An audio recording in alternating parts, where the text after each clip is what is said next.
கர்த்தருடைய பரிசுத்தமான நாமம் மகிமைப்படுவதாக. ஆசீர்வாதமான ஒரு நல்ல காலை நேரத்திலேயும் அனுதின மன்னா என்ற வேத தியானத்தினால் உங்களை சந்திப்பதில் மிகுந்த சந்தோஷம். இந்த நாள் இந்த வருடத்தினுடைய 14வது நாள்.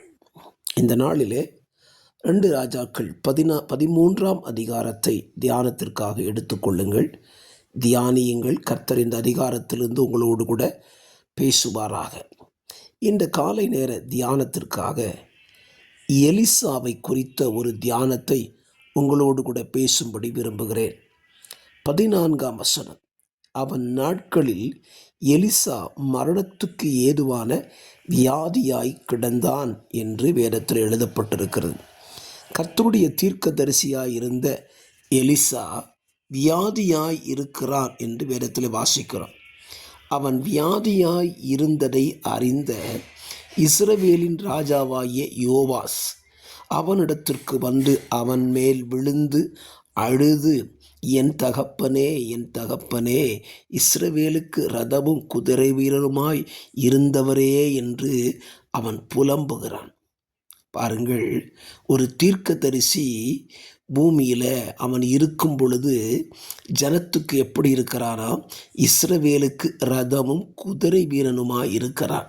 இன்றைக்கும் அநேக விசுவாசிகளுக்கு சொந்த சபையின் போதகரை குறித்ததான தெளிவில்லாமல் வாழ்ந்து கொண்டிருக்கிறார்கள். நான் சொல்லுவேன், உங்கள் திருச்சபையின் போதகர் உங்களுக்கு எப்படிப்பட்டவர்? இரதமும் குதிரை வீரருமாய் இருக்கிறவர். அப்படின்னா என்ன அர்த்தம்? ஸ்தோத்திரம். இரதம் அது ஸ்தோத்திரம் பயணிக்கக்கூடியது. குதிரை வீரன் என்றால் யுத்தம் செய்கிறவன்.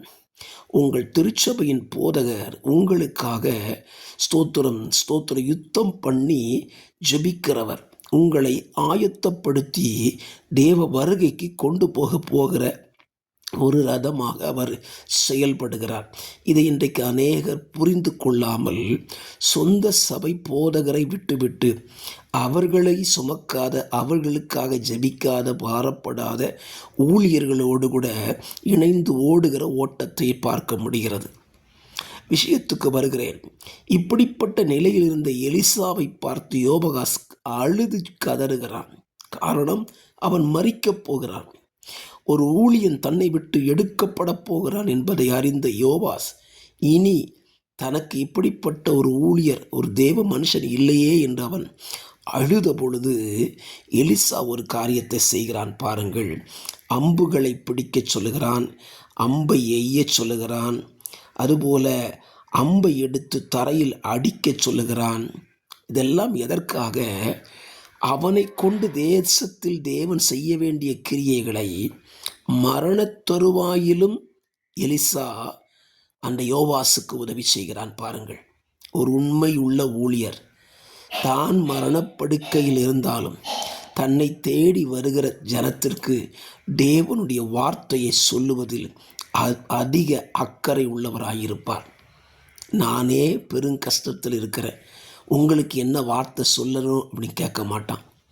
அவன் எவ்வளோ கஷ்டத்தில் இருந்தாலும் தன்னை தேடி வருகிற தேவ பிள்ளைகளுக்கு கர்த்தருடைய வார்த்தையை சொல்வதற்கு அவன் கவனமாயிருப்பான். ஆம், இந்த எலிசா அதைத்தான் செய்தான். பாருங்கள், அவன் மரணத்துக்கு சமீபமாயிருக்கிறான். ஆனால் யோவகாசுக்கோ ஒரு கர்த்தருடைய வார்த்தை வெளிப்படுகிறது. என்னை கேட்கிற கர்த்தருடைய பிள்ளைகளை, உங்களுக்கும் கர்த்தருடைய வார்த்தை யாரிடத்தில் இருக்கு தெரியுமா? பலகீனமான, சுகவீனமாக இருக்கிற ஊழியரின் வாயிலே கர்த்தருடைய வார்த்தையை கர்த்தர் வைத்திருக்கிறார். நீங்கள் அவர்களுடைய பலகீனங்களை பார்க்க வேண்டாம். அவர்கள் வாயில் உங்களுக்கான பிழைப்புக்கான, உங்கள் ஆத்துமாவுக்கான வார்த்தைகள் இருக்கிறது என்பதை புரிந்து கொள்வீர்களானால் நிச்சயமாய் சொல்லுகிறேன், அந்த வார்த்தை உங்களை பலப்படுத்தும். யோவாசை பலப்படுத்தின வார்த்தை உங்களையும் இந்த காலவெளியில் பலப்படுத்தட்டும் என்று சொல்லி உங்களுக்காக ஜெபிக்கிறேன். புரிந்து கொள்ளுங்கள், எலிசா ஒரு தேவ மனுஷன். உங்கள் திருச்சபை போதகர் கர்த்தருடைய மனுஷனாயிருக்கிறார். ஜெபிக்கலாம். பரிசுத்த பிதாவே, இந்த காலவெளியிலே வார்த்தையை கேட்கிற பிள்ளைகள் தங்கள் திருச்சபையின் போதகரை குறித்ததான தெளிந்த மனதுடையவர்களாக இருக்க கர்த்தர் அவர்களுக்கு அனுக்கிரகம் செய்யுங்க. இயேசு ரட்சகர் நாமத்தில் தாழ்மையோடு ஜெபிக்கிறேன் நல்ல பிதாவே. ஆமேன், ஆமேன், ஆமேன்.